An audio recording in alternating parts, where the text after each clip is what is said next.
Welcome to the Jill on Money Show. It's Monday, March 20th. And this past week, really, it does feel like one of those, like a week that lasted a month. And I know that we've all been kind of deluged by the news cycle. I want to be clear that if you have any sort of worry, anxiety, anything going on, that you reach out to us. Let us help mitigate whatever feelings you have and put everything in perspective. That's what we do so well here. And it's kind of like the backbone of the program. So if you are worried, if you're nervous, or if you just have a question about your financial life, just go to our website, jillonmoney.com, click the Contact Us button, let us know if you would be willing to come on the air live. If you are willing to do so, Mark does all of the work. He'll get everything scheduled. While you're on the website, open up your pocketbooks, gang. You're going to buy the book, The Great Money Reset, because it has been a great success, mostly because of you guys. So if you want to participate, you want to read some of the stories that you've heard, then you can check it out, and we'll hopefully help convince you that there are many bold steps that you can take to turn chaotic periods into opportune periods, right? So great. Also, our brand new service, Jill on Money Live, it is up. It is ready. We are receiving people. Mark, how are the signups to the subscription service, which everyone told me I priced far too cheaply? How are we doing? I think we're doing well. And it's interesting because, we offer the annual plan and then the kind of pay as you go. I would say 90% are choosing the annual plan. The annual plan is $35. I mean, what can you get for a subscription service with the fine content that we will be curating for $35? Come on. I would say it's $35 for now. For now. Okay. For this year, for the year 2023. If you'd like to join us, our first webinar is coming up. It's on March 30th. Ed Slott. He is the IRA expert. He is the man who convinced Mark that he should be all Roth all the time. Mark has a whole separate relationship with Ed behind my back. I'm fine with it. I feel very comfortable. We have an open relationship. Mark and Ed and I are a throuple. I'm comfortable with that concept. Okay. So check it out. All right. Today, let's get to one of your questions. This is Kevin. He's from upstate New York. Hi, Kevin. How are you? And what can we do for you? Hi, Jill. Hi, Mark. Well, I wanted to get your opinion on some retirement planning questions I'm asking myself as I look at where I'm at and really try to get an assessment from your expert standpoint in terms of how am I doing? Am I where I should be? And maybe over the next few years, what should I be thinking about maybe doing differently? Well, that's cool. So start by telling us a little bit about yourself. Okay. First, how old are you? I'm 58. Will be 59 in August. Okay. And are you single or married or partnered? What's your status? Married and 4 children. So wow. Oh yeah. My God. Are they all grown and okay? Everyone on their own? Yeah, everyone except I have one left, a senior in high school. And wait a minute, you got to be the old father in the group. Oh my God. They're like, oh, look at her grandfather. He came to her soccer game. Isn't that nice? Okay, so one kid in high school. Yep. All right, great. So do you work full time, Kevin? Yes, I do. How much do you earn? Currently, just over $200,000. Are you making a retirement contribution on that $200,000 salary? Yes, I'm maximizing out my percentage that I legally can, of course. Okay, the maximum including the catch-up contribution because you're over the age of 50. In other words, $22,500 plus $7,500 or $30,000 this year? That's correct. Okay, great. Does your spouse work? Yes, she's in the medical profession. She works part-time, but she annually earns about $30,000 to $35,000 a year. And does she have a retirement plan, or is this kind of just pin money? What are we doing on that income? So she's in the home healthcare industry, so works for independent people and families. So she does not currently have a 401k or a retirement option in her current employment. Is this counting for Social Security purposes? Yes. I claim every dollar. And we've been the last 4 or 5 years, she's been in the home healthcare industry doing this type of work. I just want to say that that is an industry where you are not remunerated for the amazing work that you do. So I'm just going to thank her on behalf of anyone who has a family member who's ever had care like that. It is such important work. And I can't believe how little it pays. That has to change. Does she make a Roth or an IRA contribution on this income or not? She doesn't, but Okay. I can go through if you want the 401k and IRA. And I have Let's some do it. long-term and short-term monies, which I can take you through the Sure. portfolio I'm on. Let's do it. So in various 401k and IRA funds that I've had throughout my career, we've accumulated about $750,000 in retirement money sitting. Okay. All pre-tax, right? All pre-tax, yeah. Got it. I have about $35,000 in 2 individual Roth accounts. So total long-term money, when you look at what we have about $785,000, let's say. Great. My wife has some independent stock money that she was given through her family. That's about $35,000 that we haven't really touched. We just leave it.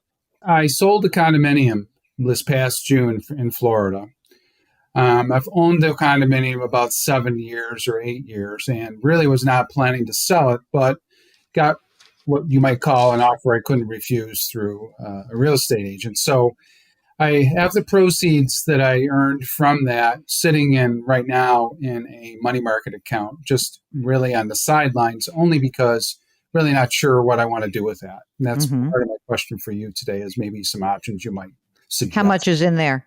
$377,000. Certainly there's going to be a tax event with that this year. Oh, so you've got this money sitting in cash. Might you want to buy another Florida place or something else? Or what do you think? We may. Not sure. I mean, let me take you through, I guess, the other 2 pieces to this puzzle that hopefully, give you a good foundation of what I'm doing. So I have also sitting in cash, just accumulated cash that I've kept on the sidelines, another $280,000. So all told, with that, I'm somewhere around $1.4 to $1.5 million in long-term and short-term cash on the sidelines, if you will. Okay. I have a home, but we paid off the mortgage, so I have really no debt whatsoever. The home is probably worth, in the market I'm in, between $450 and $500. But you're going to stay in this house? What do you think? Yeah, I will. Probably until my daughter finishes college. I'm thinking the next maybe 3-4 years, and then it's a pretty big home. So I'm thinking we will just move to something smaller at some point here over the next 3 to 5 year window, probably. Okay. All right. So we have your cash, we have your retirement, we've got some stock floating around, you got the proceeds from the condo sale. So now the big question I have for you is, what do you want to do? Like you're going to be 59 this summer. How much longer do you want to work? Well, my goal was always hopefully be able to be in a position to retire somewhere around 62. I enjoy what I do. So, to the point of maybe being, I'm healthy, hopefully, and I continue to be healthy. I could see myself going probably to the max of 65. But Okay. if I really wanted to just understand from an assessment from your viewpoint, am I in a position where if I wanted to stop working at 62, or at least retire and, go work at a sporting goods store if I want? What do you figure your expenses are right now? Upwards of between $5,000 and $6,000 a month. When you look at your retirement that is Social Security based, what is your full retirement age benefit from Social Security? For me, I think the number last I looked earlier last year is about $2,400 a month. Your wife, I presume, would just take half of that. Is she the same age-ish, older, younger? She just turned 60. Just because she doesn't have a lot of income, I presume that it would be half of your benefit is going to be more than hers. It's somewhere near there, Jill. Right. Yeah. Okay. So, I mean, it's kind of cool because when you think about it, your full retirement age is probably 67. And if you look at like where you are right now, you don't spend that much money. And if you think, wow, I need, let's say $6,000 a month, what's nice to know is that, you'll have half of that about just from Social Security. And you have all this other money that can generate money. And let's pretend for a moment that you've got the 401k, the IRA. Do you want to include, I sort of feel like I'm not sure about the condo proceeds, whether we should include that or not, because you may want to buy something else, right? Yeah, I think, when we get to the point of selling the house, we probably would buy a property. I wouldn't want to, I probably don't see myself renting. So I would probably take some of those proceeds and buy something small, here in the area where we live. I think we'll probably end up being in the upstate New York area. Right. Well, let's just pretend that between your cash, the proceeds from the condo, and some of the money from the sale of your current primary residence. I'm not going to presume that all of that money is available for your retirement. I'm just not, because I think you'll spend some chunk of it, right?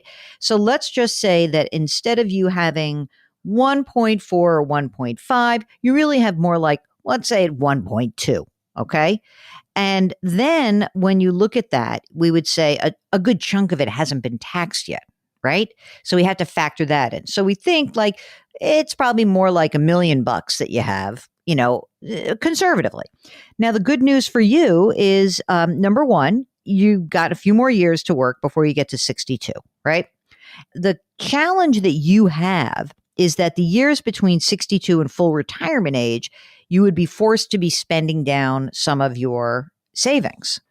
And so if you really want to call it quits at 62, the plan is not quite as good as working till 65. I'm going to tell you that right now, because what happens is you eat into a chunk of that $280,000 cash reserve, or you say, you know what, I don't care. I'm sick of this. I'm going to call it quits, but you don't buy another house, another condo in Florida, that you use some of that cash. Something has to give a little bit, because we have to replace your income until you can reach full retirement age. So I think that you have a lot of options. You're on the right track. My sort of favorite way to look at this is say, all right, what are my, sort of best case, middle, worst case? I think your best case is you keep putting money away. You've got plenty of cash. You keep investing. You keep working.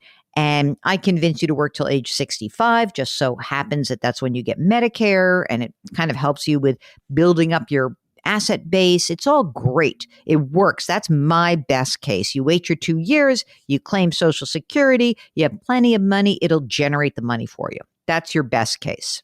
Your next best case would be you say to me, hey, Jill, I kind of really, 62 is going to be it. If 62 is really the number in your head, then I think that we have to make a decision. You have to make a decision about the proceeds of that Florida condo.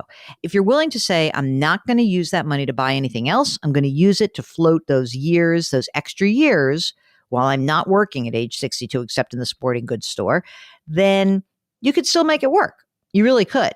It's just that I would feel more comfortable on your behalf if you work till 65. Obviously, there's so many variables in this. I would say you're totally on the right track. Absolutely, you're great. There is more risk if you stop at age 62. If you really want to be in the place where you're like, I want the maximum opportunities of buying a place in Florida, also downsizing, but not really caring if you don't have to cash out so much. You work till you're 65. That's it. If things are going well, or you say maybe your wife is all of a sudden making more money in the next few years, and you can make, we can revisit it. But I think you're absolutely on the right track. I feel comfortable with your plan. I do think that if you don't hate your work, I'd be really inclined to just keep on keeping on, because it just makes the plan better and better. It really does. Sure.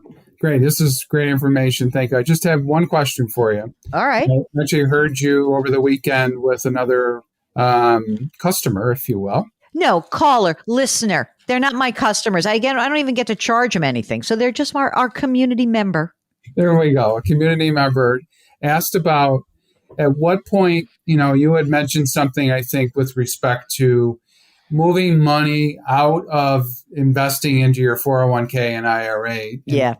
And moving it onto the sidelines to help, preserve some cash, let alone the pre-tax piece of the effect of 401. Yeah. I mean, so here's the thing. I know you live in New York, and it's an expensive tax state. you guys are probably, most of your income is being taxed at the 22% tax bracket, a little bit maybe at the 24. Do you get bonuses at all?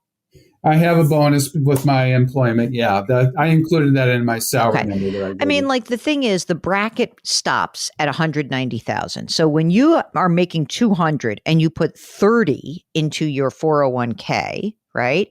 You're keeping yourself, most of your income is being taxed at the 22% bracket.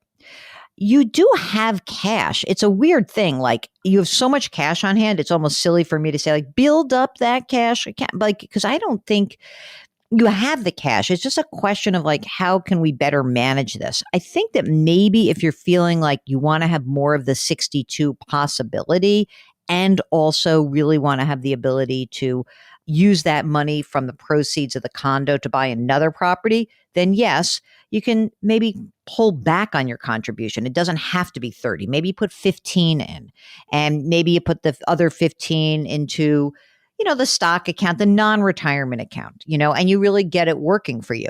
It's just a weird thing because you do have so much cash. It's weird to say like, yeah, build up your cash when you really, you have 200, you have like more than $500,000, you have 600 grand in cash, almost 7. So I don't know. It's not a necessary thing. I'm inclined not to worry too much. You're going to be in a high tax bracket, but you may be one of these people that, when you actually, what happens is that like, because a lot of your money hasn't been taxed yet, the period between age 62 or 65 and when you collect Social Security, that is the time when you're going to pull out your money from your 401k and your IRA and start paying the tax at hopefully what will be the 12 or the 22% bracket. It's just paying the tax that's due while you're in a low tax bracket. One quick question. You got your estate documents done? Oh, yes. Yes, I do. I know you always ask that. And we have will and power of attorney and everything in place for the family. So, yes. Perfect. All right. I think you're done. Anything else for me? No, it's terrific, Joe. I love watching your show, and I love when you're on CBS. And thank you so much for your time and looking at my scenario. Oh, it's really a pleasure. Thank you to Mr. Kevin. And if you, like Kevin, have some retirement questions, you want a little bit of an outside view of what's going on, give us a holler. Go to JillOnMoney.com, click the Contact Us button. Of course, let us know if you would be willing to come on the air. Now, if you want to go into heavy-duty Roth Convo, and you really need a little bit of a handhold about what's the best time to convert, you really should subscribe to our new service. It's called Jill on Money Live. Our first of our 4 quarterly live webinars is coming up this month with Ed Slott, and we're going to roll out more special content, so check it out. So you can subscribe to our new service right on our website, JillOnMoney.com. Don't forget to do something nice for someone else today. It's going to make that person feel good, and it's going to make you feel really good. Change your work, change your wealth, change your life. Thank you for listening. We will talk to you tomorrow.